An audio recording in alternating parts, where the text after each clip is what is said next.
Estamos no 21º dia de guerra entre Israel e Hamas. As tropas de Israel anunciaram terem feito ataques direcionados dentro de Gaza pela segunda noite consecutiva. As ações por terra também visam matar integrantes do Hamas e destruir explosivos e postos de reconhecimento, abrindo caminho para uma invasão, e aí invasão concretamente, por baixo, por terra. A ofensiva ocorre num momento de agravamento da crise humanitária, com ataques aéreos diários e bloqueio israelense de combustível. O Programa Alimentar Mundial das Nações Unidas alertou que apenas 2 padarias contratadas contam com combustível suficiente para produzir pão.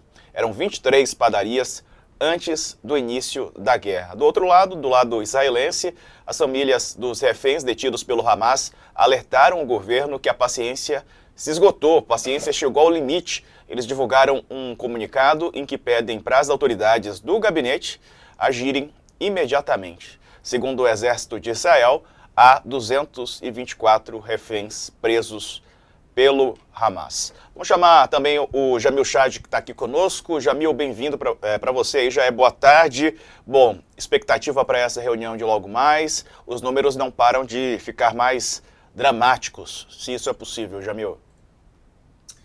Diego, bom dia para vocês todos. Josias, Thales, um abraço a todos vocês. Olha, vamos separar nas várias camadas de polêmicas e de absurdos que essa guerra nos traz. O primeiro deles é essa reunião que começa agora às 11 horas da manhã do horário brasileiro. A Assembleia Geral da ONU volta a se reunir. Ela começou ontem a reunião, deve ser concluída hoje com um voto de uma resolução que, como eu explico na minha coluna de hoje, já mudou de novo. Ela não fala mais de um cessar-fogo, fala de uma trégua humanitária que conduza a uma negociação de paz. Por que isso? Porque justamente o que querem os autores da proposta, e aí são principalmente os países árabes, um amplo apoio, o maior número de votos possível. Para quê? Para justamente mostrar que existe quase um consenso internacional sobre a necessidade de que haja algum tipo de paralisia, algum tipo de pausa ou trégua, coloque o nome que você quiser, nessa guerra.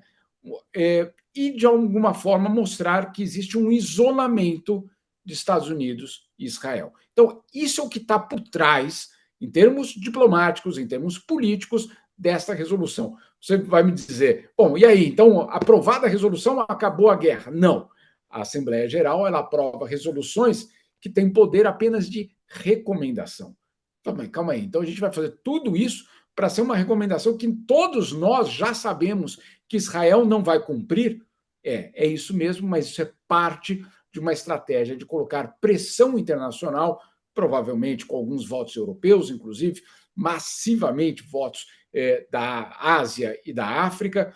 Vamos ver como a América Latina vai votar, para justamente dizer, olha, existe praticamente um consenso internacional de que essa guerra não tem sentido. Então, essa é a jogada política, diplomática que está por trás. Existe uma outra jogada política e diplomática que tem acontecido também de uma forma muito... Aí eu vou usar uma palavra que talvez fuja aqui do nosso contexto, mas grotesca. Grotesca por quê? Ontem nós tivemos Joe Biden colocando dúvidas sobre os números de mortos em Gaza. Aí é muito importante a gente, então, explicar. Esses números vêm da onde? Bom, vem do Ministério da Saúde da Autoridade Palestina, que em Gaza é controlado, obviamente, pelo Hamas.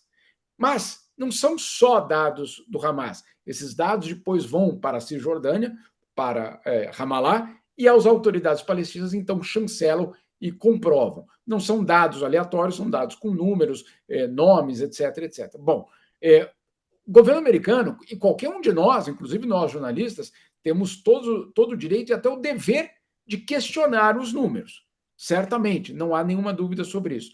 Mas hoje, pela manhã, a ONU deu uma coletiva de imprensa, justamente, entre outras coisas, para falar dessa questão dos números. E aí, eles foram extremamente felizes, eu acho, em colocar essa questão. Por quê? Porque hoje o número ultrapassou o número de 7 mil.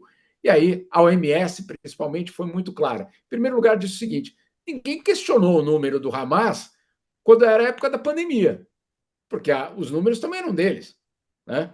Ou, na verdade, dos últimos 16 anos. Ninguém nunca questionou os números de ataques e mortes na faixa de Gaza durante os últimos 16 anos. Então, vamos lá, né? Por que agora, exatamente? Essa é a primeira questão que a OMS coloca.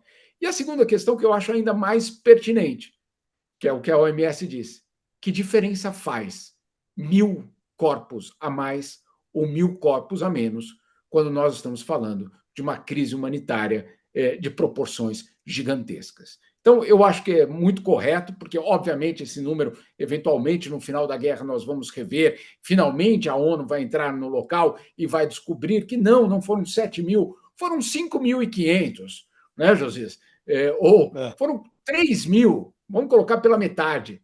Continua sendo bárbaro em termos de números, em termos de impacto. Então, é muito importante e eu acho que nesse sentido a OMS foi muito feliz em colocar nesses termos, que, olha, tudo bem, a gente pode ficar aqui discutindo, existe uma tentativa de inflar os números, existe uma tentativa, pode até existir, a questão não é essa, a questão é que a crise humanitária ela é real, ela está sendo transmitida ao vivo para todos nós, o cerco é absolutamente real. Agora, se são 7.000, se são 6.500, se são 7.500, até outro dia alguém na própria OMS dizer, porque qual era a ironia de um dos lados dizendo, puxa, o pessoal na Palestina está muito eficiente, cai uma bomba e já sabem o número de mortos.